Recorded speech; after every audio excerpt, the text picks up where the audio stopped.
Si Zargan ay isang makapangyarihang mayamang wizard na nalulungkot dahil sa kawalan ng babae. Gayunpaman, nagbago ang lahat nang umibig siya sa isang magandang alipin na elf at ginugol ang kanyang buong kayamanan sa pagbili nito para lamang mapang-asawa niya ito. Nagsimula ang lahat sa araw na isang kakaibang wizard na tinatawag na Face Stealer ang malapit ng mangulit sa isang inosenteng babae sa labas mismo ng kastilyo ni Zargan. Ngunit tumanggi si Zargan na mangyari ang gusto ng tulisan at iniligtas ang babae sa pamamagitan ng pagdurog sa ulo ng nakakatakot na wizard, na aksidenteng nagtalsikan ng dugo sa mukha ng babae. Dahil sa trauma, natamba ang babae dahil sa gulat at napagtanto ni Zargan na nasobrahan siya. Kaya, gumamit siya ng spell upang baligtarin ang pangyayari at linisin ang kalat bago dalhin ang babae sa isang ligtas na lugar. Nang sandaling iyon, isang kapwa wizard na nagngangalang Barbados ang sumulpat upang ipaalam kay Zargan na isa sa mga maalamat na archdemons ay nasawi na. Nang marinig ito, nagulat si Zargan, dahil alam niyang may bakanteng lugar sa mga archdemons at nakakita ng pagkakataon para mas lumakas pa siya sa pamamagitan ng pagiging isa. Dagdag pa ni Barbados na ang kanyang mga kayamanan at pamana ay isusubasta na ngayon. Kaya, tumungo silang dalawa sa kung saan naroon ang subasta. Nang nasa loob na sila, nakita nila ang iba pang mga salamangkero na naghahanap upang kunin ang bakanteng pwesto. Ngunit alam ng lahat ng naroon na si Zargan ay isang napakalakas na banta. Sa sandaling iyon, sinimulan ng host ang subasta ng may malakas na sigaw at iniharap ang pinakamahalagang kayamanan ng yumaong si Archdam sa anyo ng isang elf na may pilak na buhok na nagngangalang Nephelia. Ang kanyang walang kapantay na kagandahan ay agad na nagpaibig kay Zargan, at bigla niyang ginamit ang lahat ng kanyang ipon upang bilhin siya. Pagkatapos ay tumalon si Zargan upang kunin ang kanyang binili. Alam niyang walang sino man doon ang maaaring makipagtapat sa kanya sa kayamanan. Dahil nakaharap kay Nephelia, hindi alam ni Zargan ang sasabihin dahil sa pagiging walang babae sa buong buhay niya, ngunit napansin niya ang kadena sa leeg nito. Ipinaliwanag ng host na ito ang nagtatakip sa kanyang napakalaking kapangyarihan at walang sino man sa mga naruroon ang nakakaalam kung paano ito aalisin. Pagkatapos, dinala ni Zargan si Nephelia sa kanyang kastilyo at nahirapan siyang magsimula ng usapan, ngunit nagsalita si Nephelia at tinanong kung paano niya pinaplanong tapusin ang babae. Nagulat siya rito. Kaya, nagpakilala si Zargan bilang isang salamangkero na walang pakialam sa mga sakripisyo para pakalmayan ito. Ngunit ginantihan niya ito sa pamamagitan ng pagpapalam sa kanya na wala siyang nalokong sinuman, tinitiyak na mananatili siyang dalisay para sa kanyang mga hindi makataong eksperimento. Agad siyang pinigilan ni Zargan sa pagpapatuloy, tiniyak sa kanya na wala siyang balak na gamitin siya para sa kanyang mga eksperimento. Nalilito, tinanong ni Nephelia kung bakit niya siya binili sa una pa lang, at tumahimik si Zargan, hindi maipakita na umiibig siya sa babae. Kaya umiwas siya, sinabing hindi niya kailangang malaman. Sa halip, sinabi niya sa kanya na oras na para pumili ng kanyang silid.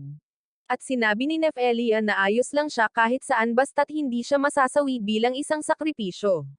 Tinamaan ng husto si Zargan nang marinig iyon, at napagtanto niyang namuhay siya bilang isang alipin na hindi kailanman nakaranas ng ginhawa sa buong buhay niya, katulad ng kanyang pagpapalaki bilang isang ulilang kalye na nahihirapang mabuhay. Kaya sinabi ni Zargan sa kanya na binili niya siya dahil kailangan niya siya at dapat siyang mabuhay para sa kanya. Pagkatapos, dinala niya siya sa kanyang silid tulugan, na nasa tuktok ng isang tore. At habang paakyat, muntik nang mahulog si Nephelia, ngunit nasalo siya ni Zargan at lumikha ng isang senaryo na halos parang isang K-drama. Pagkatapos ay patuloy niyang hinawakan ang kamay niya habang paakyat sila habang sinusubukang hindi masira sa kung gaano kalambot ang kamay niya. Nang sa wakas ay makarating sila sa tuktok, binuksan niya ang pinto at sinalubong ng mga kagamitan sa pagpapahirap. Napagtanto na ito ay dating isang silid ng pagpapahirap, mabilis na sinira ni Zargan ang lahat ng kagamitan at inanyayahan siya sa loob. Habang iniisip ni Zargan na ang silid ay madilim at kakilakilabot, napansin ni Nephelia ang magandang buwan na sumisikat dito mula sa balkonahe at tinanggap ito. Nang tanungin niya kung bakit, sinabi niya na dahil pinili niya ito para sa kanya, na ipinagpapasalamat niya. Namula si Zargan at nang tanungin niya kung bakit, sinabi niya na matagal na mula nang huli siyang nakapagpasalamat sa isang tao. Kinabukasan, dahil wala pa ring kama or muebles ang kwarto ni Nephelia, hinayaan siya ni Zargan na matulog sa tabi ng kanyang trono sa gabi. Habang tahimik siyang nakahiga malapit sa kanya, ginugol niya ang buong gabi na gising, hindi mapakali kasama ang babaeng lihim niyang minamahal, na natutulog ng napakalapit. Kahit gaano niya piliting pigilan ang kanyang mga iniisip, hindi siya makapagpahinga. Kaya, naghanap siya ng makakain para lang maalis ang kanyang iniisip. Kalaunan, bumalik si Zargan na may dalang beef food trip para sa almusal, at nagulat si Nefelia na kumakain din siya ng parehong pagkain na kinakain niya. Ngunit para kay Zargan, ito ay walang iba kundi ang murang hiwa ng karne na nakasanayan niya simula nang lumaki siyang walang-wala. Dahil sa kagustuhang gampanan ng maayos ang kanyang tungkulin, iginiit ni Nefelia na ihanda ang kanyang pagkain. At ang ideya ng pagkaing niluto ng babaeng gusto niya ay parang isang panaginip na natupad. Kaya, agad na sumang-ayon si Zargan. Pagkatapos ay lumabas sila upang bumili ng mga sangkap at sinubukan ni Zargan na pahintuan ang isang kariton ng mangangalakal para sa isang sakay. Ngunit nang humingi ng bayad ang mangangalakal, bigla niyang naalala na ginugol niya ang kanyang buong kayamanan sa pagbili kay Nefelia at ngayon ay halos wala nang natitirang pera. Ayaw niyang mapahiya ang kanyang sarili, sinabi niyang mas maayos ang paglalakad. At habang iniisip niya ang pagnanakaw sa mangangalakal, mabilis niya itong iniwan matapos isipin ang reaksyon ni Nefelia. Bigla, isang grupo ng mga bandido ang sumalakay sa kariton ng mangangalakal. At sa una ay nais itong balewalain ni Zargan, ngunit nang mapansin niya ang nanginginig na si Nefelia, inakala niyang may masamang alaala ito tungkol sa mga bandido.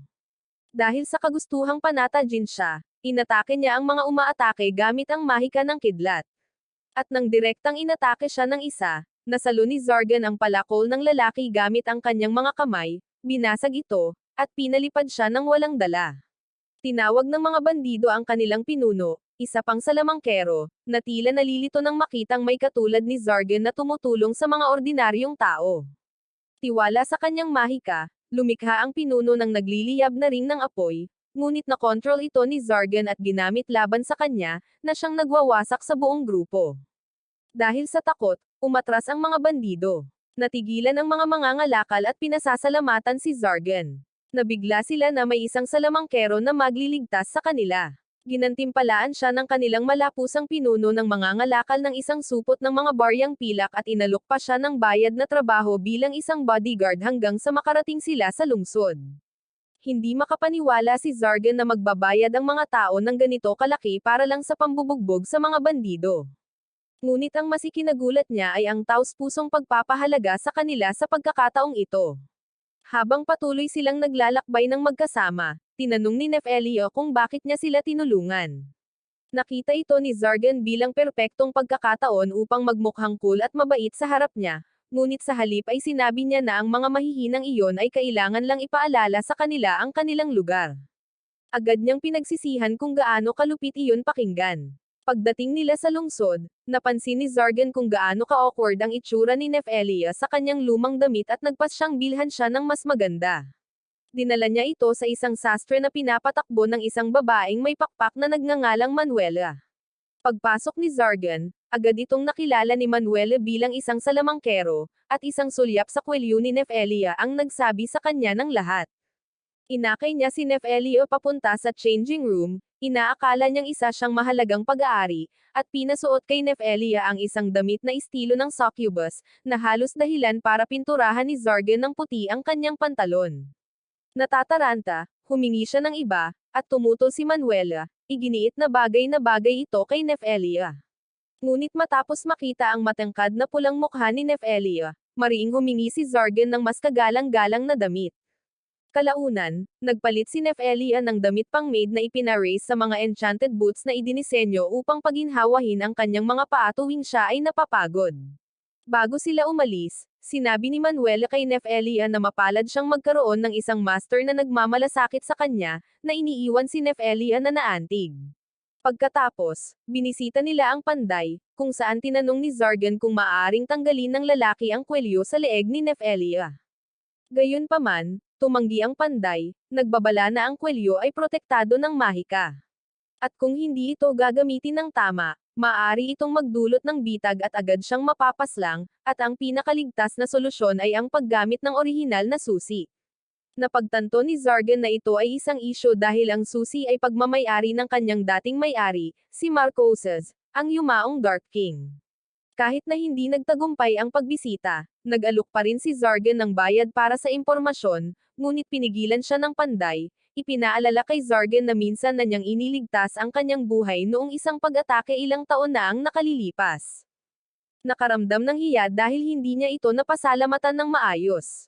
Sinamantala niya ang pagkakataong ito upang humingi ng tawad, halos hindi na maalala ni Zargan ang insidente, ngunit mainit siyang sinabihan ng panday na bumisita anumang oras na kailangan niya ng tulong. Paglabas ng tindahan, nalito si Zargan sa kung gaano kabait ang lahat sa bayan. Habang iniisip ng panday kung gaano nagbago si Zargan simula nang pumasok si Nefelia sa kanyang buhay. Nang gabing iyon, napagpasyahan ni Zargan na hindi patas na paglutuan si Nefelia pagkatapos ng mahabang araw. Kaya, dinala niya ito sa isang tavern at inorderin sila ng maayos na pagkain. Doon, tahimik na tinanong ni Nefelia kung natatakot ba siyang baka tumakas ito kung matanggal ang kwelyo. At habang nag-aalala ito sa kanya, gusto pa rin ni Zargan na maging malaya siya mula rito. Sa pagtingin sa kanyang plato, naging emosyonal si Nefelia at inamin na ito ang unang maayos na pagkain na natikman niya. Nang marinig iyon, ginunita ni Zargan ang kanyang mahirap na pagkabata at sa wakas ay naunawaan kung bakit siya naaakit dito. Kung saan pareho silang mga taong alam ang ibig sabihin ng paglaki sa hirap at kalungkutan. Hinikayat niya itong kumain, ngunit nahihirapan si Nefelia sa paggamit ng tinidor at napahiya. Kalaunan ay lumipat siya sa paggamit ng kutsara at tinikman ang isang cherry tomato sa unang pagkakataon, namangha sa kung gaano ito kasarap. Ilang sandali pa, nakakahiyaring nabigo si Zargan sa paggamit ng tinidor. Nang makita ito, inalok siya ni Nefelia ng kamatis mula sa parehong kutsarang ginamit niya.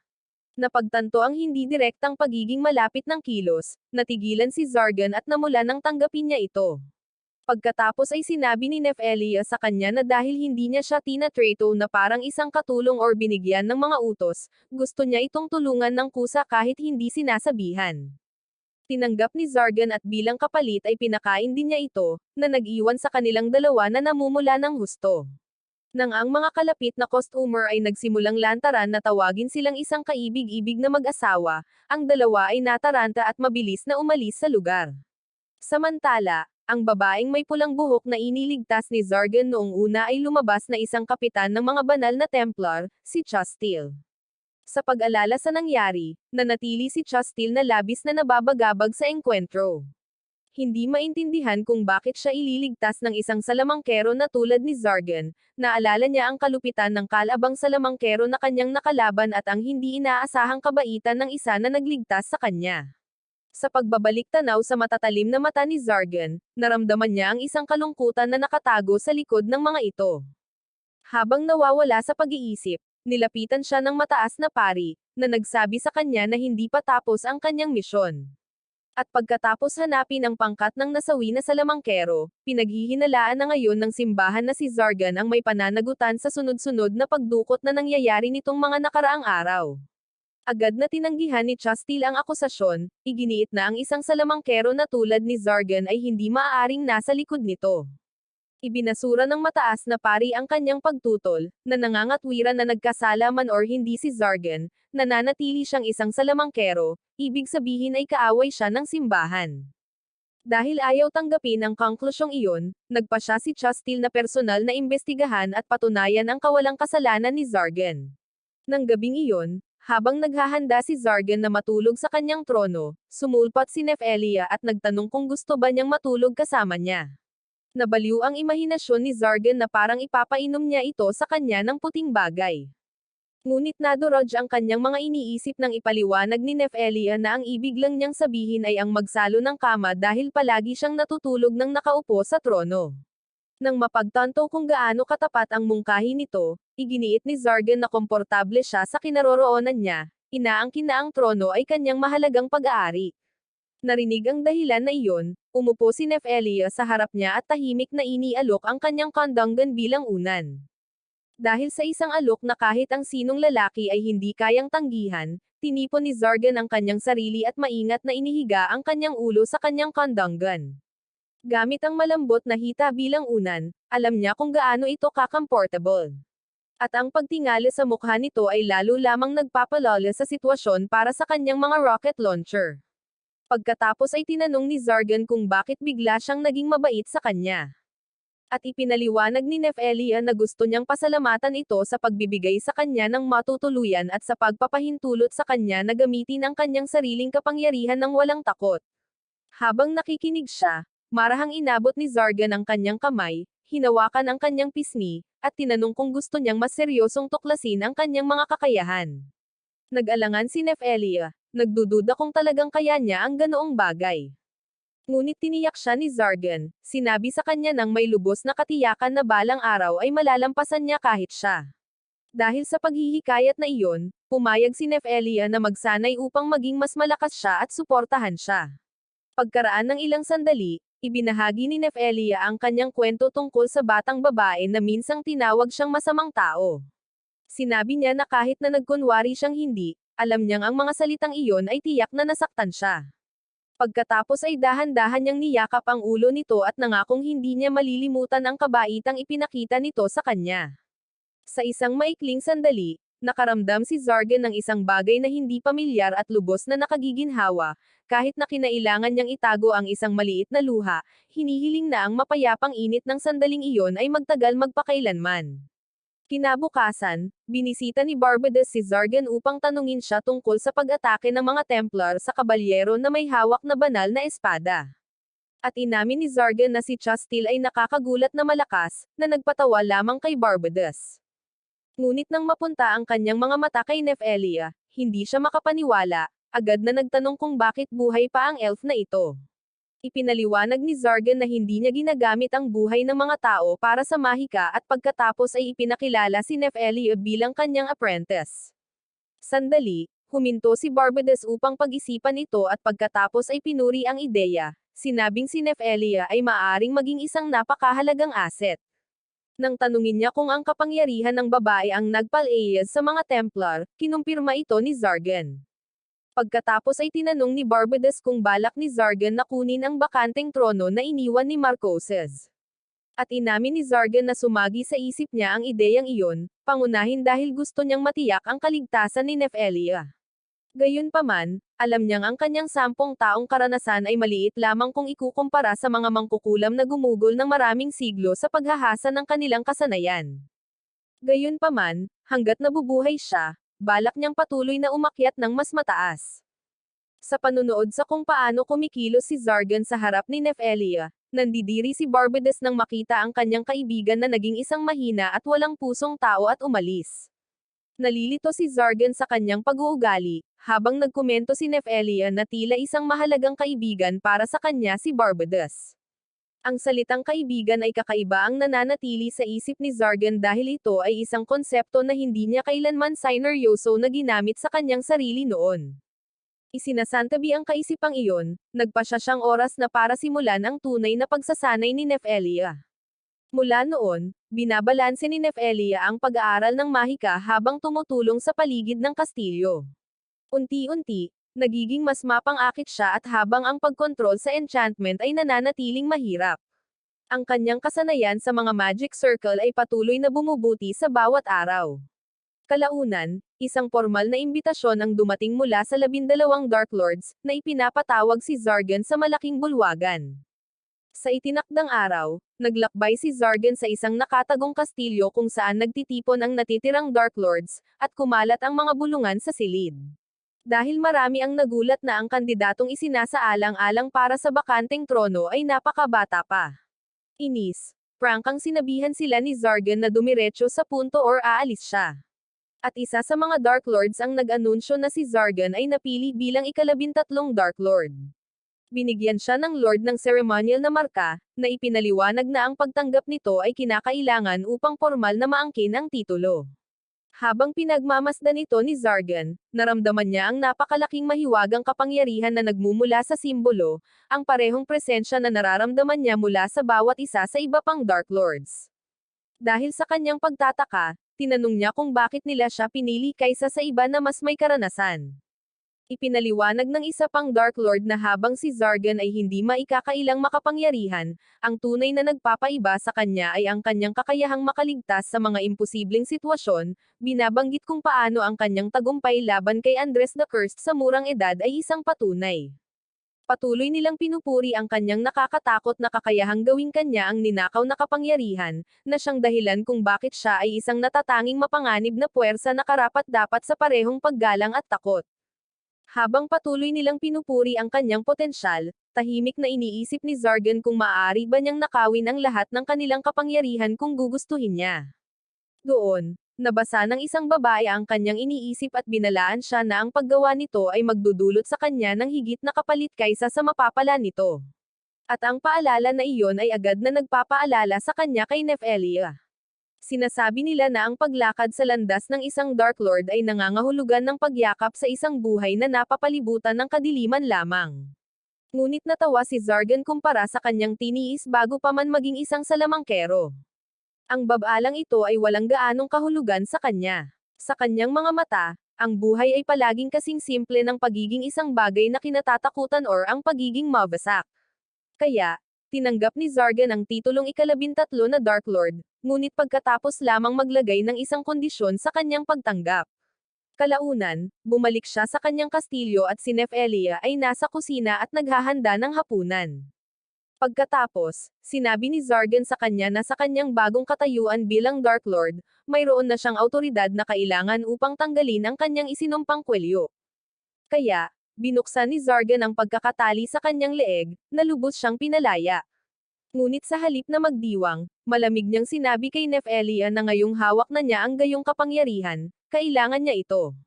Bigla, natagpuan ni Nephelia ang kanyang sarili na nag-iisa sa isang madilim na eskinita, nakahawak sa bukas na kwelyo. Bumalik ang kanyang isipan sa mainit na kastilyo, ang hindi natapos na pagkain na kanyang inihahanda, at ang ginhawa na kanyang natagpuan sa tabi nito. Ngunit nang tumingin siya sa putol na kadena sa kanyang mga kamay, ipinaalala nito sa kanya na iniwan siya ni Zargan, na nag-iwan sa kanya sa katahimikan.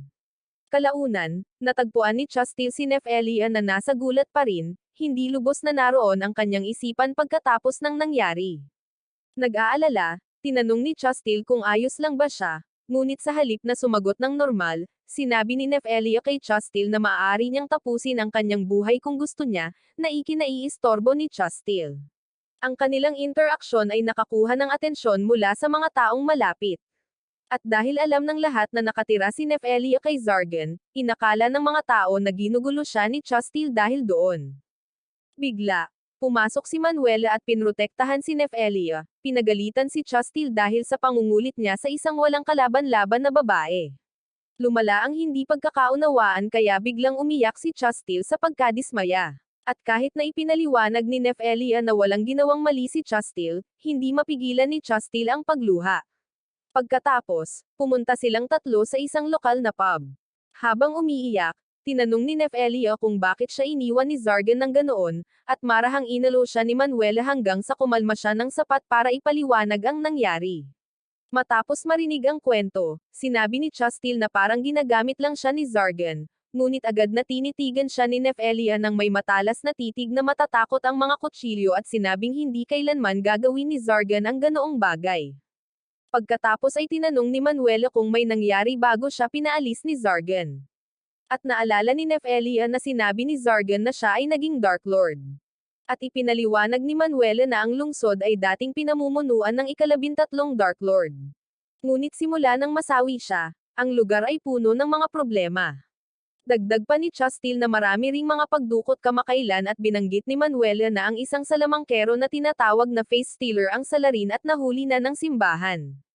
Pagkatapos ay nagsimula siyang magreklamo tungkol sa kung paano patuloy na kumukuha ng pera ang simbahan mula sa mga tao sa pamamagitan ng mga buwis at mga donasyon ng puwersa, at hindi talaga alam ni Chastil kung paano ipagtatanggol ang simbahan matapos marinig iyon. Nang makita ang kanyang katahimikan, sinabi sa kanya ni Nephelia na hindi niya kasalanan iyon, at muling naging emosyonal si Chastil at sa wakas ay naunawaan kung bakit labis na pinahalagahan ni Zargan ang pagprotekta kay Nephelia. Ang paksa ay bumalik sa mga Dark Lord, at ipinaliwanag ni Chastil na nakikita ng simbahan ang mga Dark Lord bilang mga simbolo ng purong kasamaan. Mayroong 12 banal na espada na ginawa upang talunin ang 13 Dark Lord. Kaya kung may magpakita na bagong ika-13 Dark Lord, tiyak na sisimulan siyang hulihin ng simbahan. Sa sandaling iyon, sa wakas ay naunawaan ni Nefelia kung bakit siya pinakawalan ni Zargan. At hindi dahil tinatanggihan niya ito, kundi sinusubukan niyang protektahan ito mula sa pagkaladkad sa panganib. Pagkatapos ay tinanong ni Chastil kung si Zargan ay talagang may sapat na kasanayan upang gumamit ng ipinagbabawal na mahika tulad ng pagsasakripisyo ng mga tao para sa mas maraming kapangyarihan. Mabilis na sinabi ni Nefelia na hindi kailanman gagawin iyon ni Zargan dahil hindi niya kailanman ginagamit ang buhay ng mga tao para sa kanyang mahika. Sumang-ayon si Chastil, naalala kung paano nagkaroon ng maraming pagkakataon si Zargan na saktan siya, ngunit patuloy na nagpipigil. Sinabi pa niya na noong una niya itong nakilala, mukhang isang taong humihingi ng tulong, ngunit masyadong matigas ang ulo para sabihin ito ng malakas. Ang marinig na may ibang nakakaintindi kay Zargan ng husto ay nagparamdam kay Nefelia ng kaunting selos, ngunit tumayo siya at sinabing gusto niyang bumalik sa kanya. Sumang-ayon si Chastil at nangakong tutulong at sinabing gusto niyang malaman kung sino ang nag-akusa kay Zargan para sa lahat ng krimen na nangyayari sa lungsod. Ngumiti ng mainit si Manuela, masaya na makitang nabawi ni Nefelia ang kanyang espiritu. At nang tanungin ni Nefelia kung bakit siya nagiging mabait, sinabi lang ni Manuela na iyon ang ginagawa ng mga kaibigan. Nahihiyang sinabi ni Chastil na gusto rin niyang maging bahagi ng pagkakaibigang iyon. At pinagsaluhan ng 3 babae ang sandaling ito ng may tawanan. Bigla, 3 Templar mula sa grupo ni Chastil ang sumugod sa pub, sumisigaw na may emergency. Ngunit bago pa sila makapagpaliwanag, kumalat ang madilim na mga anino sa silid, na nagsasabing galing ito kay Zargan. Sa sandaling iyon, sina Nefelia at Chastil ay nahuli ng mga anino, habang si Manuela ay halos hindi nakatakas sa pamamagitan ng paglipad palayo. Pagkalipas ng ilang oras, nahuli ni Zargan ang 3 Templar dahil sa pagtatangkang atakihin siya. Sa kanyang isipan, patuloy niyang kinumbinsi ang kanyang sarili na ang pagpapaalis kay Nefelia mula sa mga salamangkero sa simbahan ang pinakamabuti para sa kanya. Ngunit nang paalis na siya, isa sa mga Blonde Templar ang humawak sa kanya at nagmakaawa na huwag nang tapusin si Chastil. Iginiit niya na ipinagtatanggol ni Chastil si Zargan sa buong panahong ito, nakipagtalo pa nga sa mataas na pari upang patunayan na hindi siya nagkasala. Ang mga salita niya ay nakalito kay Zargan, ngunit bago pa siya makapagtanong pa, biglang sumugod si Manuela at sinabi sa kanya na sina Nefelia at Chastil ay parehong dinukot.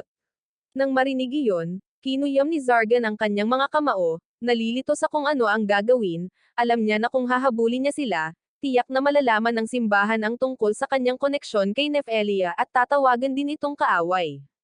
Ngunit bago pa siya makapag-isip ng sobra, sinigawan siya ni Manuela. Sinabi niya sa kanya na talagang gusto ni Nefelia na manatili sa kanyang tabi at tinanong kung paano siya naging ganito kalamag pagkatapos ng lahat. Tinamaan siya ng husto ng mga salita niya, napagtanto na kahit na itinulak na niya ito sa mga kalye, pinili pa rin siya ni Nefelia, at agad na nilinis ng kaisipang iyon ang kanyang isipan. Inamin ni Zargan na marahil ay makasarili talaga ang mga gumagamit ng mahika, kasama na ang kanyang sarili. Kaya, makasarili niyang inangkin na mahalaga sa kanya si Nefelia, at ayaw niyang hayaang makuha siya ng sinuman mula sa kanya. Dahil nakapagdesisyon na, tumayo si Zargan, ang kanyang mga mata ay puno ng determinasyon. Sumali si Manuela sa kanya kasama ang 3 Templar, na handang iligtas sina Nefelia at Chastil. Nang tanungin kung kilala niya kung sino ang gumawa nito, tahimik na sinabi ni Zargan na mayroon siyang magandang hula. Samantala, sa kaibuturan ng isang kuweba, nagising si Nefelia na nakakadena sa tabi ni Chastil, parehong nakakadena ng mga isinumpang kadena na humaharang sa kanilang mga kapangyarihan. Pagkatapos, mula sa kadiliman, lumabas ang tunay na salarin, si Barbados. Tinitigan siya ni Nefelia nang hindi makapaniwala at tinanong kung bakit niya ginagawa ito, lalo na't inakala niyang kaibigan siya ni Zargan. Tumawa lang si Barbados at sinabing hindi niya kailanman itinuring si Zargan bilang kaibigan. Isiniwalat niya na si Andreas, ang unang salamangkero na natalo ni Zargan, ay ang kanyang master talaga. Sa isip ni Barbados, lahat ng mayroon si Zargan ngayon mula sa kanyang kapangyarihan, kaalaman, at ang mainit at maganda na elf na nakakasama niya sa pagtulog gabi-gabi ay dapat sana'y pag-aari ni Barbados. Inamin niya na siya ang nasa likod ng mga pagdukot at gumamit ng ibang salamangkero upang gumawa ng mga krimen sa ilalim ng pangalan ni Zargan upang i-frame siya. Ngunit ang kanyang plano ay naging magulo at ang mga bagay ay naging wala sa kontrol. Galit na tinawag siyang halimaw ni Chastil, ngunit walang pakialam si Barbados, sinasabing kailangan ang mga sakripisyo kung gusto mo ng kapangyarihan, lalo na kung ang kanyang layunin ay patunayan ang kanyang sarili na karapat-dapat na maging isa sa mga Dark Lord.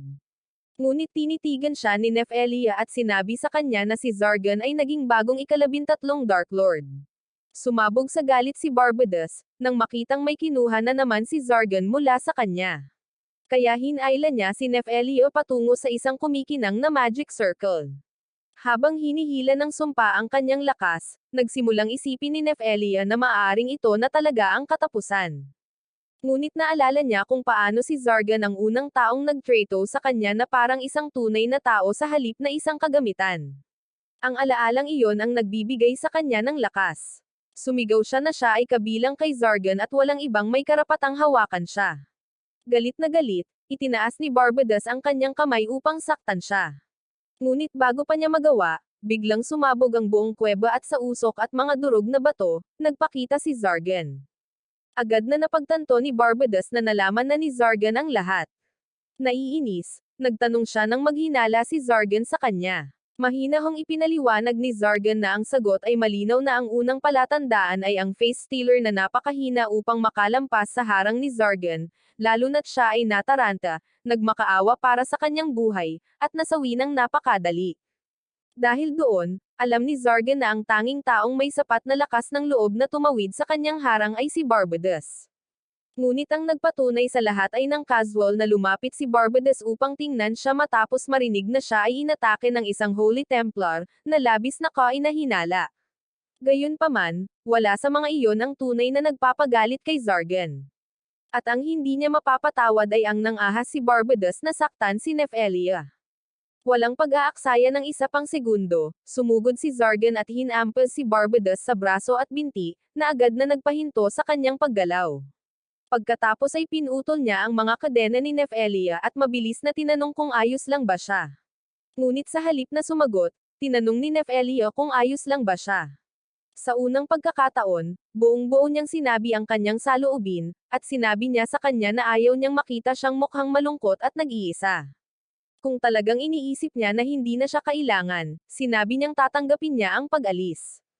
Ngunit ang hindi niya matiis ay ang pag-iisip na maiiwan siyang mag-isa muli dahil ayaw niyang makita ang malungkot na ekspresyon sa mukha nito.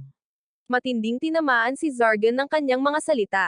Dahil sa pagkakasala, hinayla niya si Nefelia sa kanyang mga bisig at humingi ng tawad sa pagtulak sa kanya palayo. Naputol ang kanilang emosyonal na sandali nang biglang lumikha si Barbados ng napakaraming mahiwagang bilog sa paligid nila upang maglunsad ng kontra-atake. Ngunit nanatiling kalmado si Zargan. Isiniwalat niya na nakialam na siya sa magic energy ni Barbados kanina, kaya nawala ng silbi ang kanyang pag-atake. Galit na galit, inakusahan ni Barbados si Zargan ng pagnanakaw ng teknik na iyon mula sa kanyang yumaong amo, si Andreas.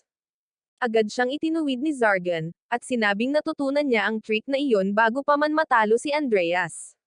Noon, dugo lang ang kaya niyang gawin para makagawa ng magic circles. Nang sinubukan siyang gamitin ni Andreas bilang sakripisyo, palihim na nakaguhit na si Zargan ng magic circle gamit ang sarili niyang kamay.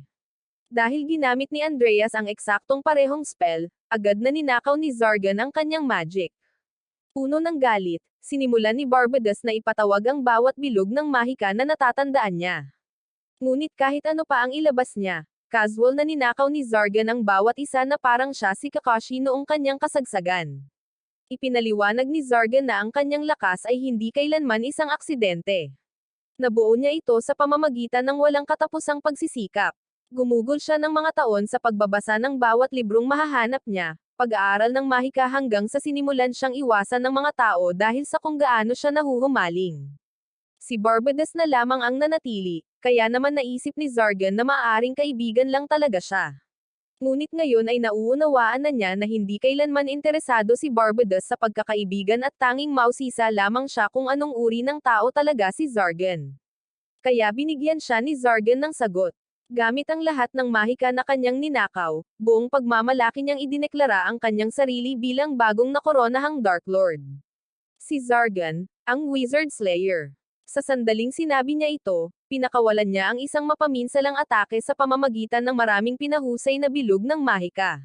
Ang pagsabog ng kapangyarihan ay lubusang nanag kay Barbados.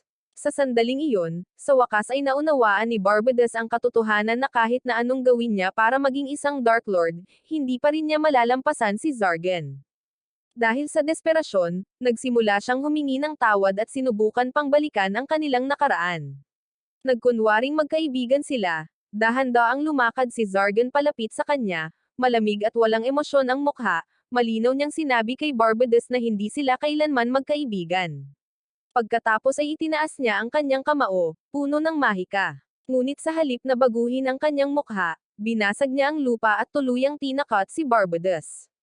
Umayos si Zargan at mahinahong sinabing wala siyang balak na tapusin siya. Tinawag siya ni Barbados na isang talunan dahil sa pagpapakita ng awa, ngunit sinabi ni Zargan na wala na siyang interes na sundin ang karaniwang mga patakaran ng mga salamangkero, na sinasabing plano niyang gawin ang mga bagay sa kanyang sariling paraan. Bigla, ang buong kuweba ay nagsimulang manginig ng marahas. Nalilito, tinanong ni Zargan si Barbados kung ano ang ginawa niya, ngunit mukhang gulat na gulat din si Barbados at sinabing hindi siya iyon.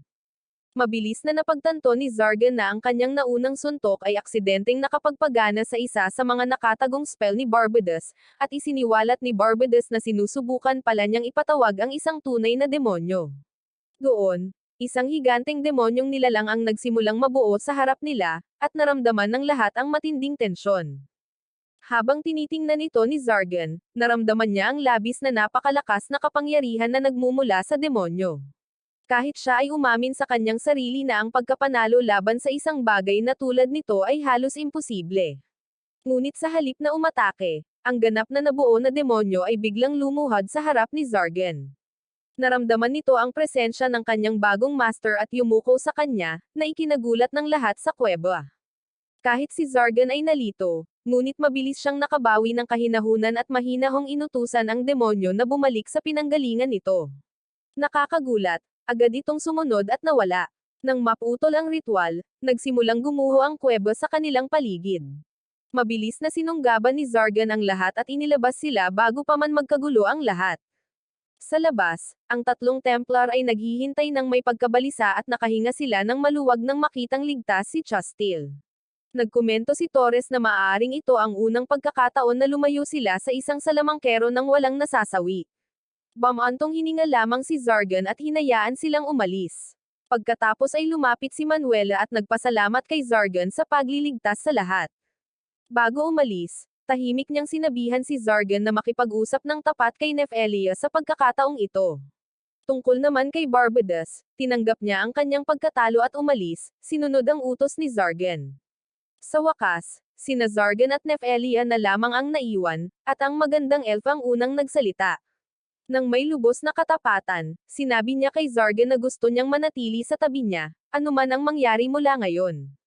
Bilang tugon, lumuhod siya sa harap niya at sinabing ayaw niyang tawaging master ni Zargan, ngunit sa halip ay gusto niya ng mas makabuluhan sa pagitan nila.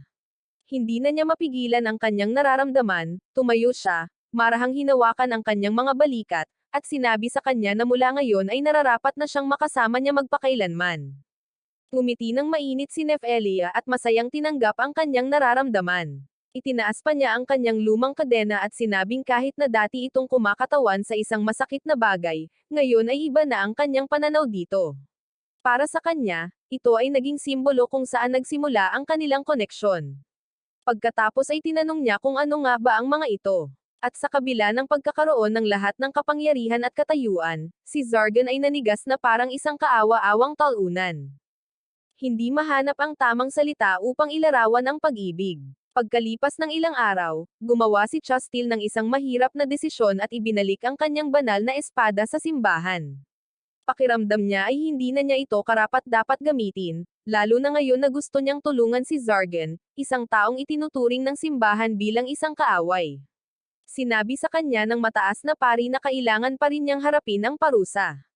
Ngunit ayon sa kanya, ang mas malaking isyu ay ang espada mismo, dahil ang mga banal na espada ang pumipili ng sarili nilang mga gagamit. Dahil sa lahat ng ginawa ni Chastil para sa simbahan, nangako ang mataas na pari na magsasalita para sa kanya at sisiguraduhing hindi masyadong malupit ang parusa sa kanya. Gayunpaman, binalaan din niya ito na si Rafael, isa sa pinakamalakas na banal na Templar, ay malapit nang bumisita sa lungsod, na may masamang kutob si Chastil na maaaring may kinalaman ito sa kanya.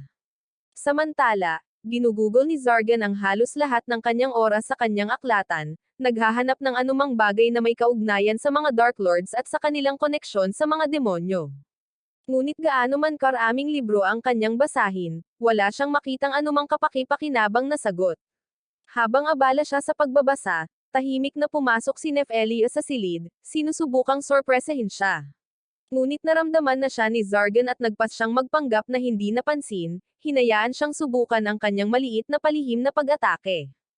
Gayunpaman, dahil kasing tangkad niya ang 5 lata ng soft drinks, tuluyan itong bumagsak, at napahiya si Nepheli. Ngumiti siya at sinabi sa kanya na nag-aalala siyang baka labis siyang nagtatrabaho habang si Zargan ay kailangang lumaban para sa kanyang buhay sa loob, sinusubukan lamang na manatiling kalmado sa kung gaano siya ka-cute. Pagkatapos ay isiniwalat ni Nepheli na siya ang nagluto ng tanghalian para sa kanya at ipinaliwanag na tinuturuan siya ni Manuela ng lahat ng uri ng mga bagong putahe nitong mga nakaraang araw. Pagkatapos, nang sabay nilang subukan ang pagkain, kapwa sila ay tunay na humanga sa kung gaano ito kasarap. Buong pagmamalaki ring naglabas si Nepheli ng puding para sa panghimagas, at tinitigan ni Zargan ang puding, na walang ideya kung paano niya ito kakainin. Kaya sinabihan siya ni Nepheli na gumamit na lang ng kutsara. Nang masubukan niya ang kanyang unang subo, agad siyang nagulat sa kung gaano ito kasarap. Isa pang paalala kung gaano kaunti ang alam niya tungkol sa normal na pagkain. Ngunit bago pa niya ito masiyahan ng matagal, isang malakas na kalabog ang biglang yumanig sa kastilyo at Samaira sa kanyang harang. Isang dragon ang sumisira sa mga pader at pumasok ito na nakasuot ng mabibigat na baluti. Nagpakilala siya bilang si Velfor at hinamon niya si Zargan sa isang laban. Hindi natitinag, sinabihan siya ni Zargan na maghintay dahil gusto niyang mauna sa pagkain ng puding. Sa kasamaang palad, itinuring ito ni Velfor bilang isang insulto at agad siyang inatake, na mas ikinainis ni Zargan kaysa sa mismong pag-atake, pangunahin dahil sinira nito ang kanyang panghimagas. Bilang tugon, agad niya itong pinasabog ng mahika sa kabilang panig ng silid. Nang matanggal ang helmet ni Velfor, nagulat si Nepheli nang makitang ang dragon ay isa lamang palang babae. Nang mapagtanto ito ni Zargan, mabilis niya itong binuhat at dinala sa isang guest room para makapagpahinga ito, ayaw niyang mauwi sa katulad ng ibang lalaki. Kalaunan, nagising si Velfor at agad na sinubukang atakihin siyang muli, ngunit pinigilan siya ni Zargan ng walang kahirap-hirap at sinabihan siyang dapat siyang magpasalamat na nariyan si Nepheli dahil hindi siya magiging ganito kapasyente. Tinanong ni Velfor kung bakit niya siya pinatawad at sinagot lang ni Zargan na dahil kay Nepheli. Nang tanungin niya kung bakit siya inatake nito, buong pagmamalaking sinabi ni Velfor na kailangan niyang lumakas. Bilang isang dragon folk, inaangkin niya na tungkulin niyang talunin ito, lalo na't kilala siya bilang Wizard Slayer. Nakikita ni Zargan na ang matigas niyang determinasyon ay nagpapaalala sa kanya ng kanyang kabataan. Kaya sa halip na parusahan siya, nagpasya siyang tulungan si Nepheli sa mga gawain sa loob ng 1 linggo. Bigla, kinakabahang tinanong ni Velfor kung plano ba ni Zargan na kainin siya, at lubos siyang kinilabutan sa tanong at agad itong itinanggi. Inamin niya na maaaring hindi siya isang mahusay na tao, ngunit ang ideya ng pagkain ng dragon ay katawa-tawa para sa kanya. Nalilito, tinanong ni Nepheli kung bakit may gustong kumain ng dragon. At ipinaliwanag ni Zargan na ang mga dragon ay mahalaga dahil ang kanilang mga bahagi ng katawan ay naglalaman ng hindi kapani-paniwalang mahiwagang katangian, kaya naman itinago ni Velfor ang kanyang sarili sa ilalim ng baluti. Naalala ang pakiramdam ng magutom noong bata pa, nagpasya si Zargan na alukan si Velfor. Noong una, na-offend si Velfor at muntik nang itapon ang pagkain, ngunit agad siyang binalaan ni Zargan na huwag sayangin ang anumang niluto ni Nefelia. Dahil sa banta na iyon, atubili siyang kumain. Gayunpaman, nang matikman niya ito, tuluyang nagbago ang kanyang saloobin. Napakasarap ng pagkain kaya mabilis niyang natapos ang lahat. Pagkatapos noon, casual na bumalik si Zargan sa library. Tinawag siyang taluna ni Belfor dahil iniwan siyang mag-isa kasama si Nefelia, ngunit sinabihan lang siya ni Zargan na gawin ang anumang gusto niya. Lubos na may kumpiyansa na hindi kayang talunin ni Belfor si Nefelia. Habang tumatagal ang araw, tinulungan ni Belfor si Nefelia sa mga gawaing bahay tulad ng paglalaba. Lalo siyang humanga sa pagluluto ni Nefelia at mabilis na napagpasyahan na opisyal na niyang kaibigan si Nefelia. Tungkol naman kay Zargan, inamin ni Belfor na nakakalito ito, dahil nakikita niyang mayroon itong hindi kapani-paniwalang kapangyarihan, ngunit itinago ito at tinatrato siya ng may hindi inaasahang kabaitan. Tinanong niya si Nefelia kung bakit niya piniling manatili sa isang taong katulad niya. Ngumiti si Nefelia at ipinaliwanag na kahit na teknikal siyang binili ni Zargan, hindi niya ito kailanman tinatrato na parang ari-arian. Sa halip, tinanggap niya ito kung sino siya at palagi siyang tinatrato na parang isang normal na tao. Labis na naapektuhan si Belfor sa pagkarinig nito dahil ito ay isang bagay na malinaw na hindi pa niya naranasan noon.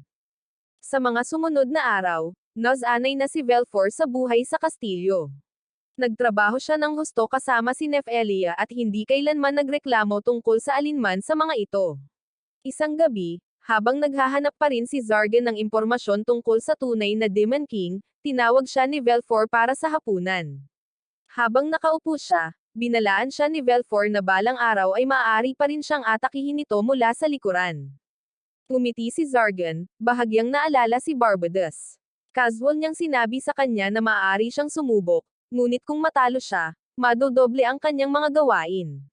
Pagkatapos, habang kumakain, humingi ng tawad si Belfor sa pag-atake sa kanya sa kanyang unang araw doon. Nang makitang sa wakas ay kumalma na siya, nagpa siya si Zargan na isama niya siya sa susunod, binisita niya ang kastilyo ng Dark Lord. Ngunit bigla itong ikinagalit ni Belfor. Tinanong niya kung bakit madali siyang pinagkakatiwalaan niya gayong isa siyang dragon. Sumagot lang si Zargan na wala siyang pakialam kung anong uri siya. Sa kanyang tahanan, isa lamang siyang babae at malaya siyang kumilos na parang isa. Ang mga salitang iyon ay lubos na nagulat si Belfor at bigla siyang umiyak. Mabilis na tinapik ni Zargan ang kanyang ulo at sinabihan siyang huwag umiyak sa pagkain ni Nefelia. Tumanggo si Belfor at sinabing mula ngayon ay maaari na rin siyang maging kaibigan nito. Nang gabing iyon, nakatulog si Belfor habang hawak pa rin ang kanyang kutsara.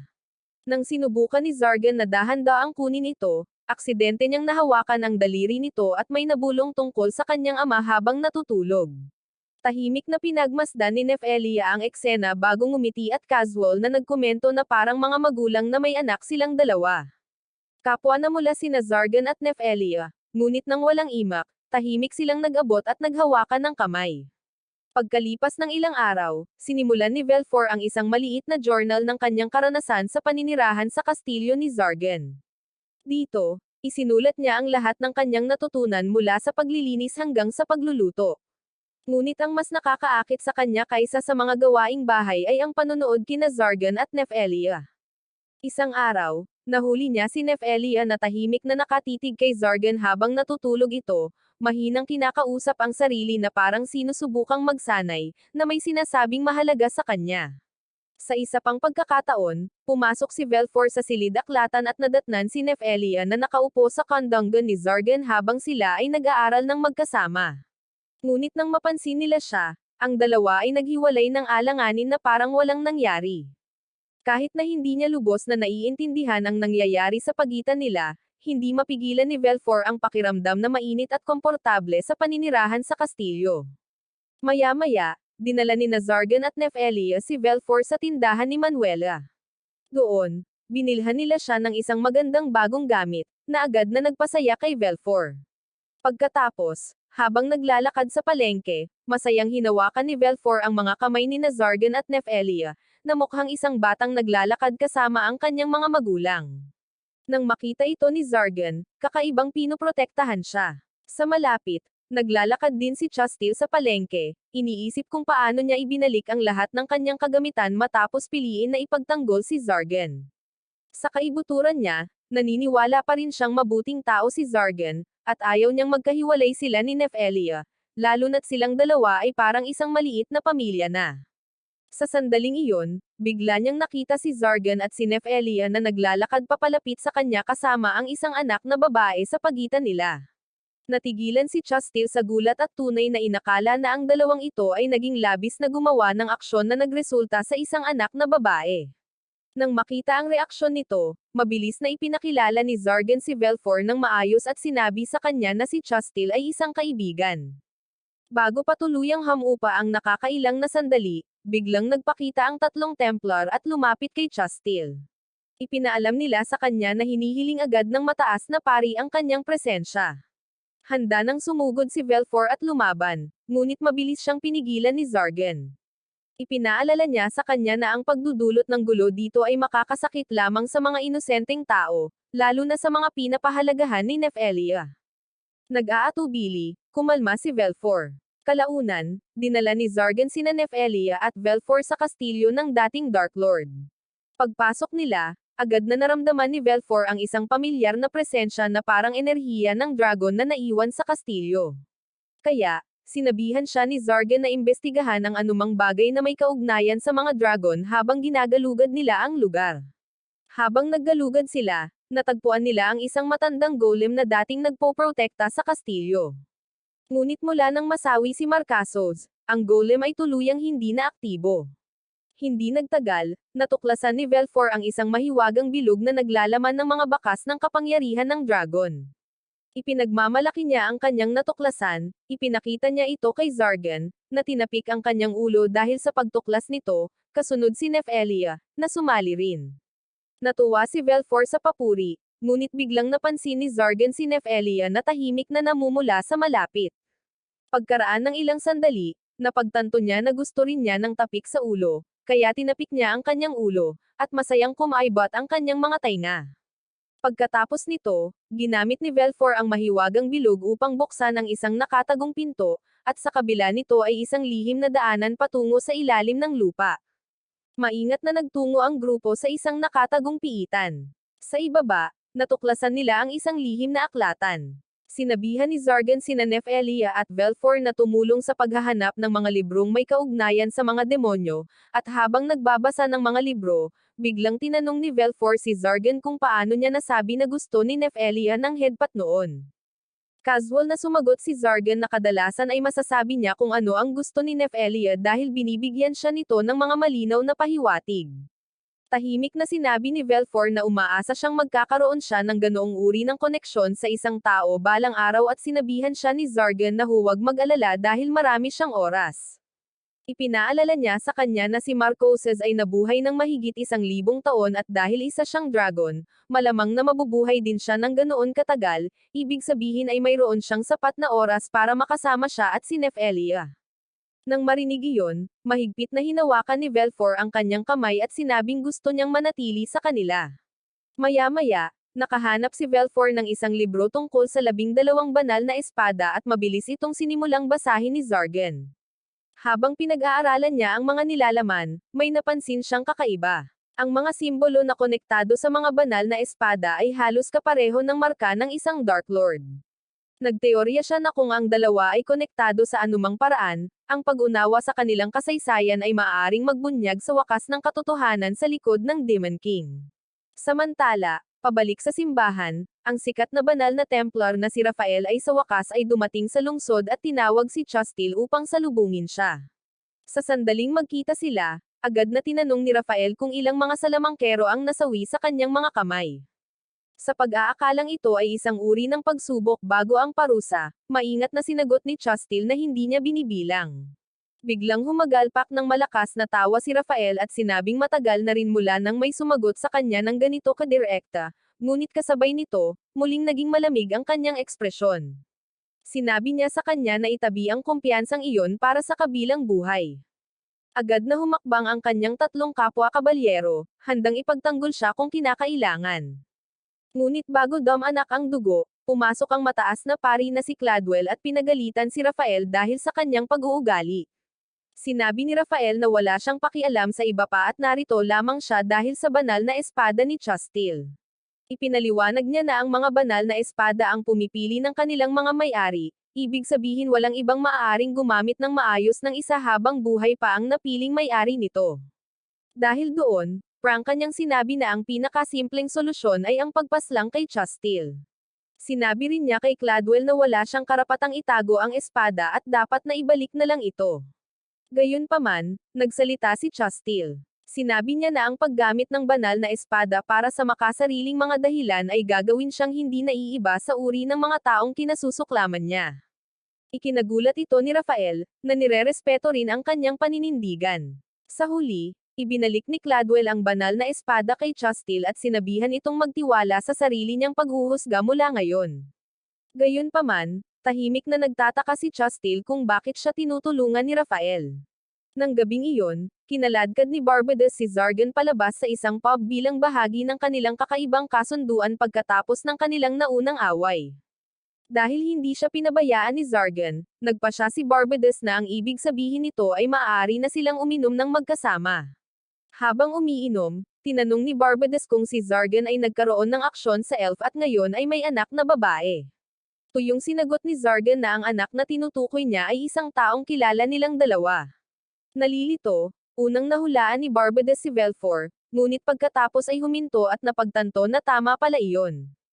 Humagalpak siya ng tawa matapos maunawaan na si Zargan ay parang nag-ampon ng isang babaeng dragon. Kalaunan ay lumipat ang usapan sa pagdating ni Rafael sa bayan, at binalaan ni Barbados si Zargan na mag-ingat, na sinasabing malamang na nandito si Rafael para sa kanya. Ayon sa mga tsismis, minsan nang kumain si Rafael ng laman ng dragon na nagbigay sa kanya ng hindi kapani-paniwalang kapangyarihan. Agad na naging seryoso si Zargan nang marinig niya iyon. Nabanggit ni Velfor na nasawi ang kanyang ama sa isang Templar at ngayon ay nagsimulang magtaka si Zargan kung si Rafael nga ba ang taong iyon. Nang magsimulang lumasing at yumangay si Barbados, biglang bumukas ang pinto ng tavern at pumasok si Rafael.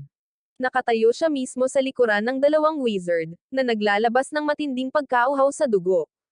Handa na agad siyang atakihin ni Barbados, ngunit pinigilan siya ni Zargan. Mahinahon niyang sinabi na sa kabila ng nakakatakot na presensya ni Rafael, wala pa siyang nararamdamang tunay na puot mula rito. Kaya sa halip na makipaglaban, magkasamang umupo sina Zargan at Rafael sa isang tahimik na sulok ng tavern. Ipinaliwanag ni Rafael na pumunta siya rito dahil gusto niyang makilala ang wizard na nagligtas kay Chastil, isa sa kanyang mga kapwa Templar. Tinanong ni Zargan kung talagang komportable si Rafael na hayaang umupo sa harap niya ang dalawang wizard ng casual. At sinabi ni Rafael na sinisira lamang niya ang mga banta bago pa man sila maging lubhang mapanganib, inihahambing ang mga ito sa mga spark bago pa man sila maging mga sunog sa kagubatan. Pagkatapos ay tinanong niya si Zargan kung si Chastil ay naging karapat-dapat na kalaban, at inamin ni Zargan na si Chastil ang nagbigay sa kanya ng isa sa pinakamahirap na laban na naranasan niya. Nang marinig iyon, casual na sinabi ni Rafael na maaaring kailanganin niyang tapusin ang babae, at ipinaliwanag niya na ang trabaho ni Chastil ay orihinal na alisin si Zargan, ngunit pagkatapos siyang palayain, nawala ang kanyang lugar bilang isang Templar. Sa paningin ng simbahan, ginagawa na siyang isang panganib ngayon. Mabilis na naunawaan ni Zargan ang tunay na dahilan ng pagpunta ni Rafael, na siyang suriin kung tunay na konektado sina Zargan at Chastil upang magamit niya ang impormasyong iyon sa ibang pagkakataon. Binalaan siya ni Zargan na huwag sumubok ng anumang bagay na walang ingat. Ipinaalala niya kay Rafael na mahal ng mga tao sa bayan si Chastil at higit sa lahat, ang lungsod na ito ay nasa ilalim ng kanyang proteksyon. Tumawa lamang si Rafael, malinaw na naaaliw, sinabi niya na si Zargan mismo ang uri ng tao na inaasahan niya bago tumayo upang umalis.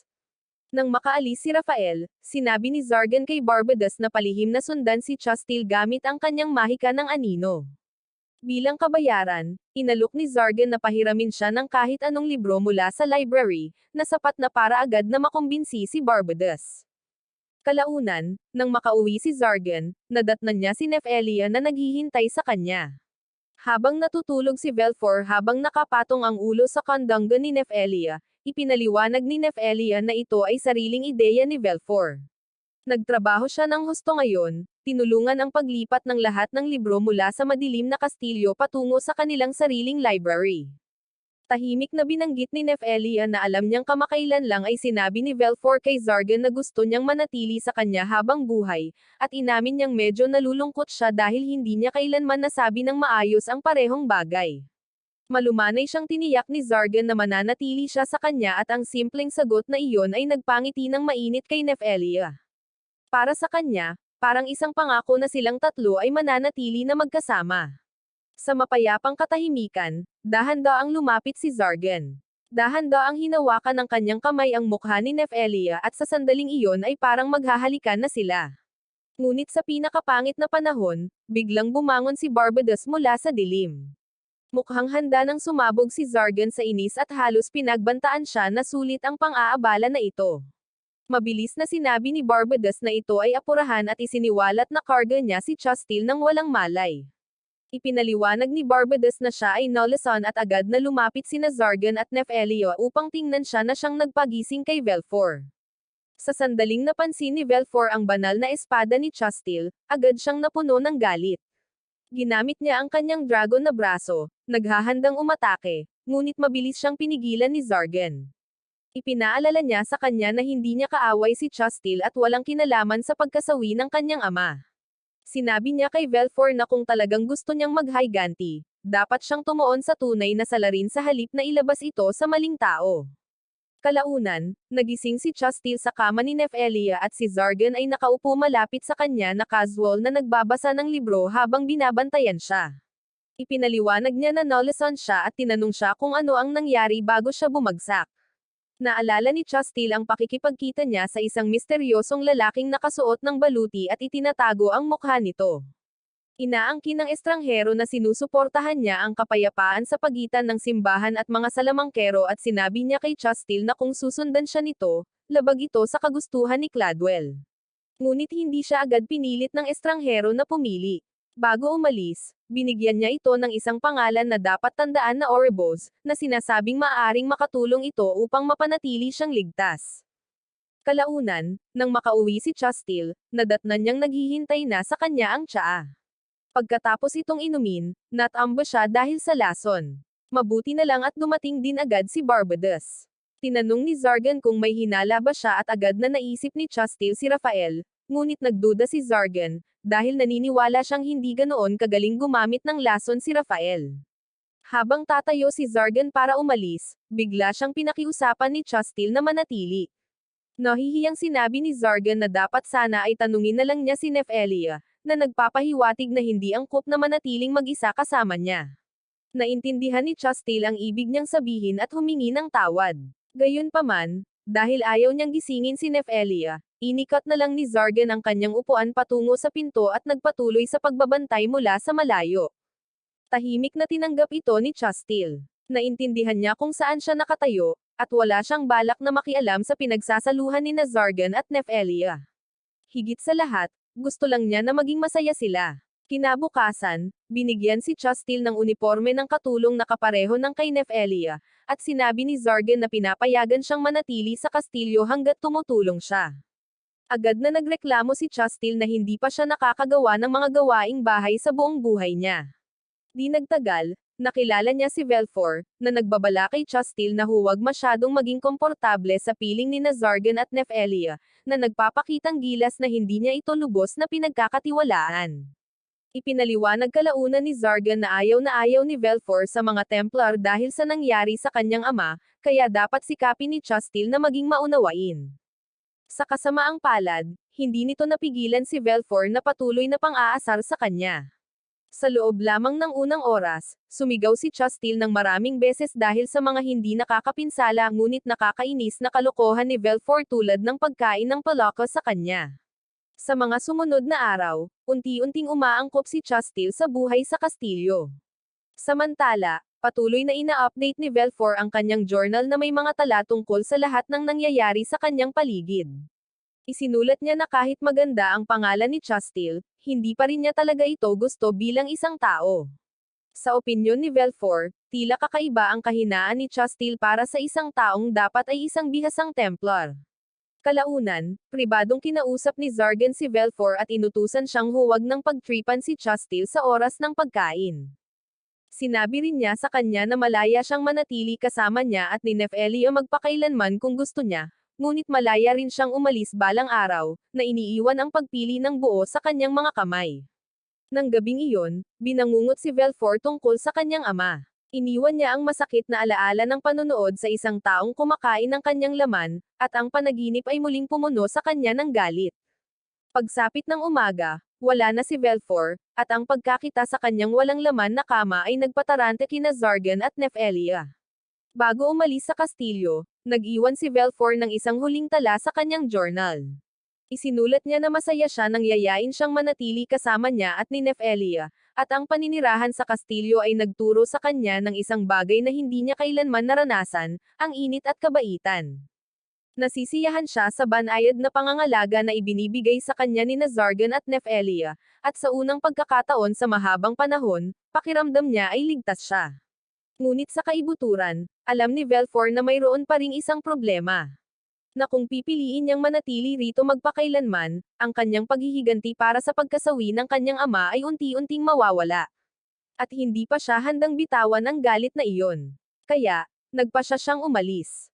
At sa kanyang sulat, sinabi niyang umaasa siyang maiintindihan ni Zargan at Nefelia ang kanyang pinili at hihintayin ang kanyang pagbabalik.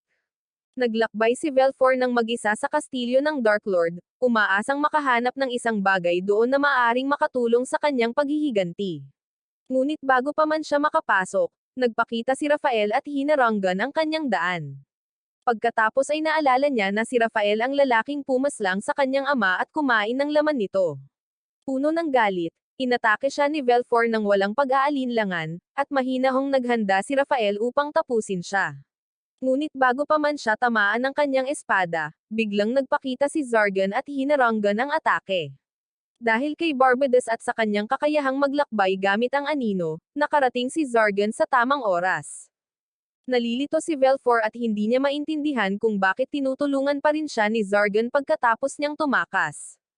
Sinabi lang ni Zargan na naiintindihan niya ang nararamdaman niya kaya hindi na niya kailangang mag-alala.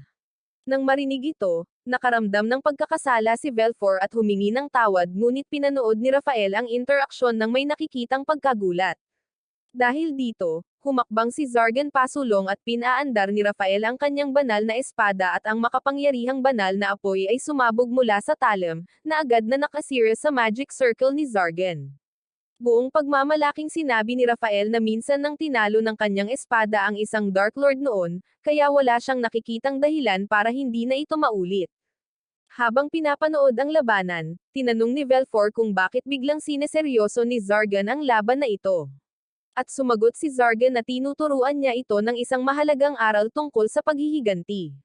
Sinabi niya na kung talagang gusto niya ng paghihiganti, hindi siya dapat kumilos ng pabaya at kailangang basagin ng maayos ang kanyang kalaban sa pamamagitan ng pagpapahirap sa kanila, pagpapahina sa kanila, at pagpilit sa kanila sa desperasyon.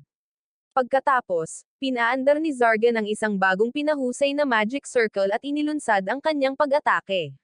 At hindi tulad ng dati, ang banal na apoy ni Rafael ay hindi na makakalusot sa depensa ni Zargan.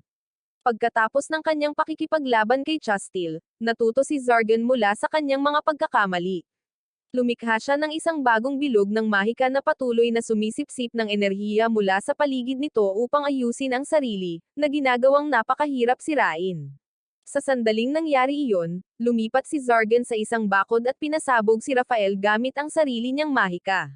Sinabi ni Zargan kay Velfor na simulan ang pag-iisip ng wastong parusa para sa kanya kapag natapos na ang laban. Ngunit nalilito si Rafael, hindi maintindihan kung bakit labis siyang kinamumuhian ni Velfor gayong di umano'y hindi pa sila nagkikita. Pagkatapos ay sa wakas ay binanggit ni Velfor ng malakas ang pangalan ng kanyang ama. Si Ouroboros ang matalinong dragon. Simula noon, kinamumuhian ni Velfor ang mga tao kahit na ang kanyang ama mismo ay palaging naniniwala sa pagtulong sa kanila. Sa sandaling napagtanto ni Rafael na si Velfor ay anak ni Ouroboros, nagbago ang kanyang ekspresyon at inatake niya si Zargan. Agad na tumugon si Velfor, lumikha ng isang sumasabog na magic circle at pinaputok ito diretso kay Rafael.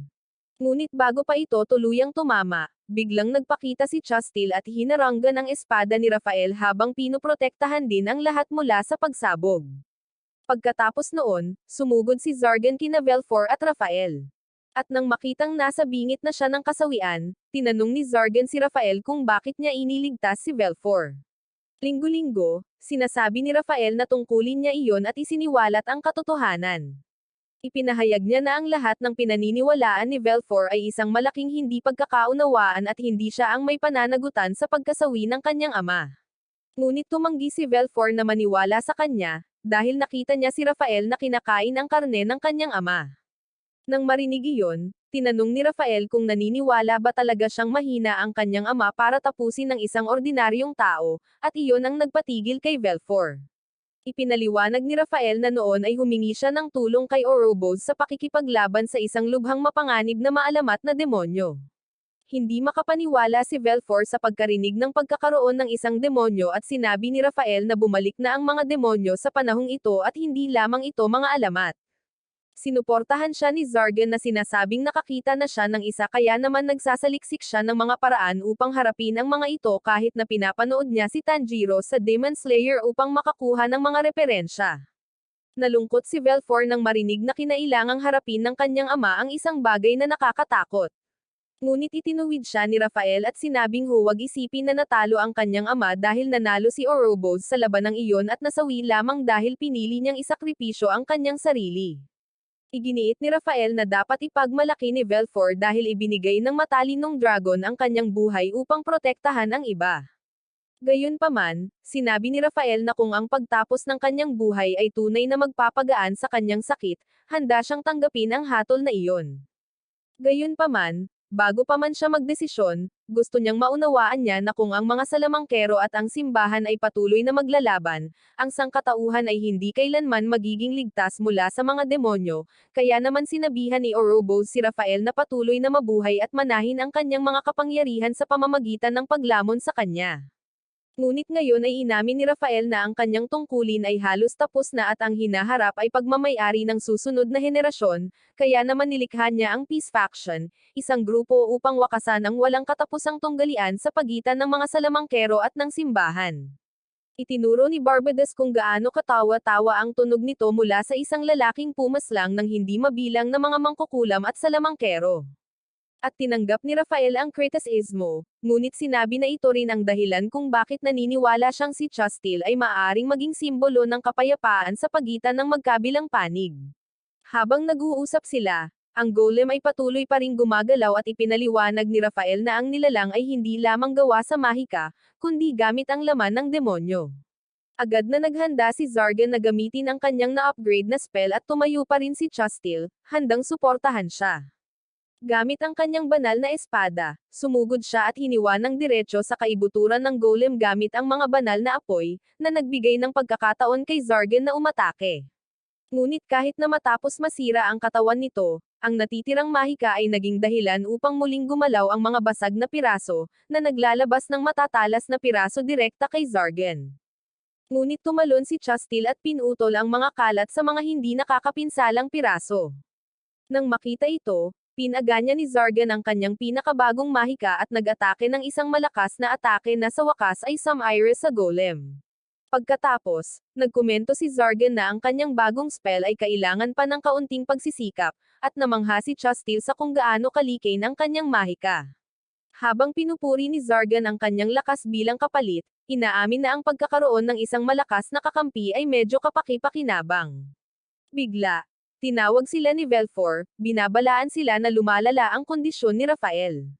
Mabilis na sinubukan ni Zargan na pagalingin siya, ngunit alam niyang nabigo ang regeneration ni Rafael at limitado lamang ang magagawa niya. Bago siya tuluyang maglaho, sinabi ni Rafael kay Chastil na siya na ngayon ang tunay na pag-asa para sa hinaharap at ang mga tagasunod nito ay mananatili sa kanyang tabi. Tinanong ni Chastil kung bakit ginamit ni Rafael ang pangalan ni Ouroboros noon at isiniwalat ni Rafael na si Ouroboros ang tunay na nagtatag ng pangkat ng kapayapaan at ang dahilan kung bakit nabubuhay pa rin si Rafael hanggang ngayon. Nagdududa pa rin si Zargan, tinanong niya kung bakit ginugol ni Rafael ang napakaraming oras sa pangangaso ng mangkukulam kung talagang gusto niya ng kapayapaan. At inaangkin ni Rafael na hindi niya kailanman intensyong makipaglaban sa kahit sino, kahit na sinusubukang makipag-usap at ngumiti, ngunit nauuwi sa laging inaatake, na nagpilit sa kanya na ipagtanggol ang kanyang sarili. Dahil dito, itinuro ni Nazargan at ng iba pa na ngumiti siya na parang gusto niyang palawakin ang ilang mga butas sa tulong ng mga pampahid. Bago umalis, sinabi ni Rafael kay Chastil na dapat siyang tumuon sa kanyang kinabukasan habang hinaharap niya ang sinumang sumusubok pa ring umatake sa kanya. Pagkatapos ay tinanong ni Belfort si Rafael kung ano ang tunay niyang iniisip tungkol sa kanyang ama at tapat na sumagot si Rafael na si Ouroboros ay isang kahangahangang dragon at ang pakikipaglaban sa tabi niya ay isa sa mga pinakadakilang karanasan sa kanyang buhay. Pagkatapos umalis ni Rafael, tinanong ni Zargan si Belfort kung ito ba talaga ang gusto niya at inamin ni Belfort na pagkatapos malaman ang katotohanan, hindi tama ang pagnanais na masawi si Rafael. Ngumiti si Zargan at sinabing sapat na ang sagot niya. Sa ibang lugar, palihim na nakipagkita si Cladwell sa kanyang mga kakampi. Dahil sa kagustuhang personal na harapin si Chastil, gaya ng sa isip niya, kabilang siya sa simbahan, hindi sa isang taong tulad ni Zargan. Kasabay nito, alam niya na ang pagpaslang sa kanya ng walang ingat ay magiging mapanganib. At kung masasawi si Chastil, mawawala ng may-ari ang banal na espada, at magiging mahirap ang paghahanap ng bagong karapat-dapat na gumagamit dahil masasawi lang ang sinumang hindi karapat-dapat. Habang iniisip ito ni Cladwell, biglang pumasok si Rafael sa silid.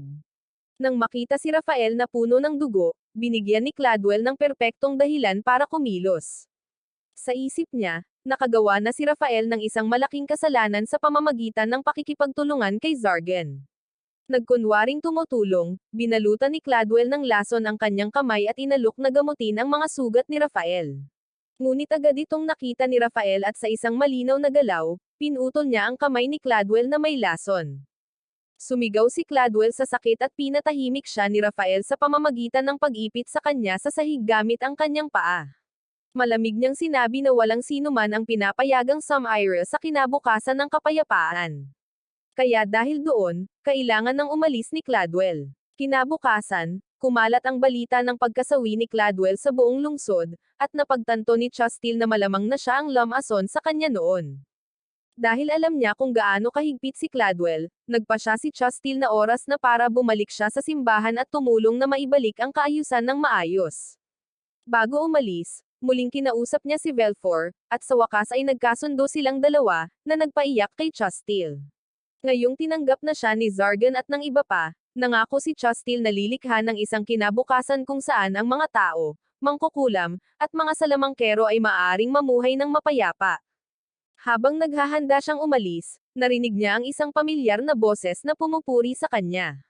At laking gulat niya nang makita ang isang inakalang sawi na lalaki na naglalakad sa anyo ni Rafael, buhay pa rin at ngayon ay nagtatrabaho bilang mayordomo ni Zargan.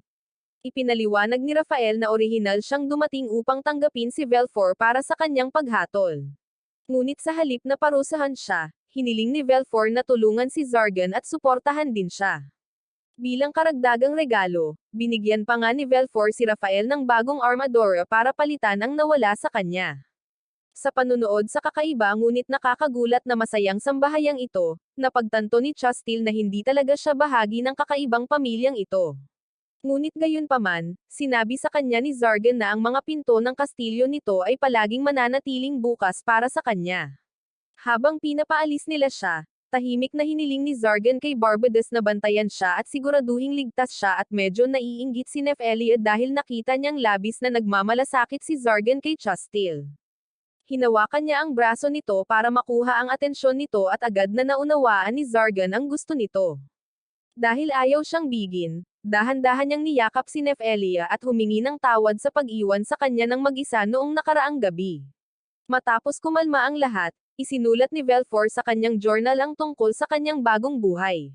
Isinulat niya kung paano siya tinanggap ni Nazargan at Nefelia sa kanilang pamilyang parang nasa bahay lang, at kung paano rin ipinakita ni na Rafael at Chastil ang kanyang kabaitan na hindi niya inaasahan. Dahil doon, nais ni Belfort na unti-unting suklian sila sa pamamagitan ng pagiging mas malakas. Sa mga huling pahina ng kanyang journal, isinulat niya ang tungkol sa mga pinakabagong miyembro ng pamilya, si Rafael, na minsan niyang inakala na kumakain ng karne ng kanyang ama. Ngunit matapos malaman ang katotohanan, napagtanto niya na ito ay isang mabuting tao na lubos na gumagalang sa kanyang ama. Isinulat niya kung paano si Rafael ay isang mahusay na kusinero, ngunit nakakainis din dahil nakakasagabal siya tuwing gusto niyang tingnan sina Zargan at Nefelia na nagiging sweet, na sinasabing masyadong bata pa si Velfor para panoorin ang plot ng kwento. Kalaunan, darating si Chastil para sa isang sleepover. Kaya, dinala siya ni Nefelia sa palengke para bumili ng mga sangkap. Pagkatapos, bago umuwi, binisita ng mga babae ang tindahan ni Manuela upang subukan ang ilang mga bagong damit, at napansin ni Zargan ang isang litrato na nakapatong sa counter. Ipinaliwanag ni Manuela na may mga babae sa eskinita na nakakita nito at dinala ito sa kanya, ngunit walang may gusto nito. Nang marinig iyon, naalala ni Zargan ang kanyang sariling pagkabata noong siya ay nakatira sa mga lansangan at naghanap sa mga tambak ng basura para sa anumang mahalagang ibenta.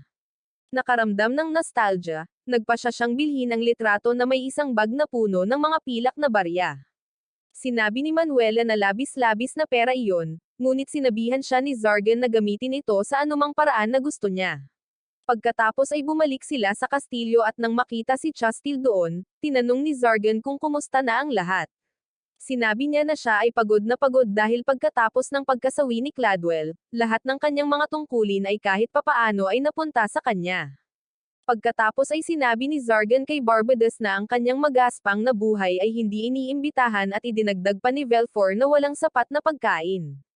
Nagreklamo si Barbados, ngunit binatukan siya ni Zargan sa ulo at sinabing walang sino man ang pinapayagang mangapi sa kanyang anak na babae.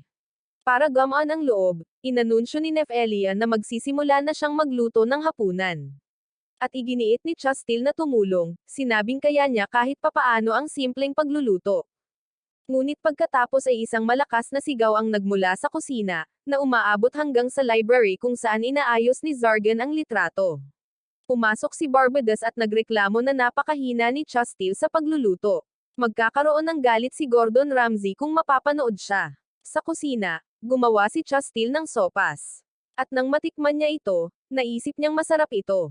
Ngunit nang tikman ito ni Nefelia, napagtanto niya na malamang na lumaki si Chastil sa ibang planeta, kung saan ang mga pampalasa ay isang alamat.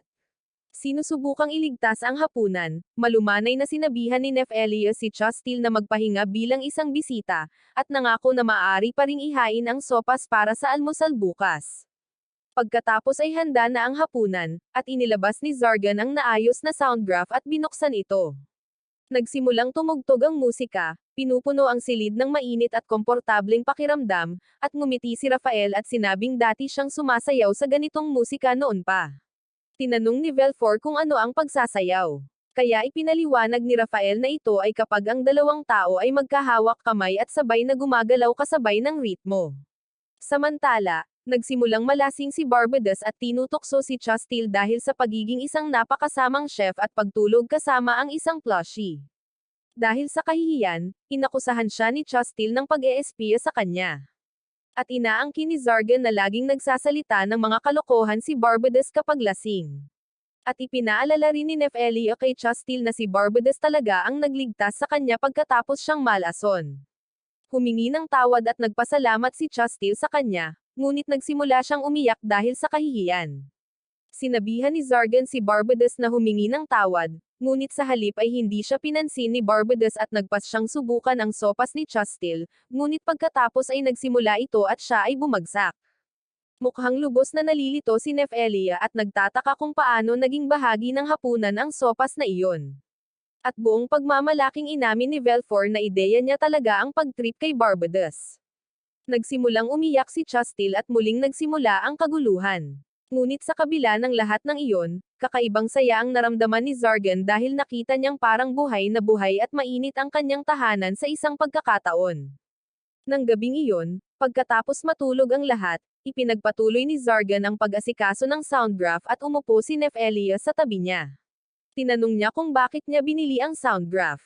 Sinabi ni Zargan na gusto niyang masiyahan siya sa musika. Nang marinig iyon, masayang nagpasalamat si Nefelia sa kanya, masaya na makita siyang mukhang mas relax at kontento kaysa dati. Para kay Zargan, sa wakas ay nakuha na niya ang lahat ng hindi niya kailanman nakuha at naalala niya noong natutulog siya sa mga eskinita, nabubuhay sa mga tira-tirang pagkain at umaasa sa kabaitan ng mga estranghero. Naalala ang panahong iyon, nagpasya siyang gusto niyang bisitahin muli ang eskinita kung saan siya dating nakatira. Tinanong niya si Nefelio kung maaari niyang dalhin ang soundgraph doon bukas, at masayang pumayag ito. Habang tahimik na tumutugtog ang musika sa huling pagkakataon ng gabing iyon, tinanong ni Zargan si Nefelio kung gusto nitong sumayaw kasama niya. Sa eksaktong sandaling iyon, nagising si Velfor at naabutan sila. Ngunit sumama rin si Rafael sa kanila. At nang makitang hindi marunong sumayaw ang dalawa, tinuruan niya sila. At nagtapos ang gabi sa masasayang sayaw, masasayang ingay, at masasayang tao.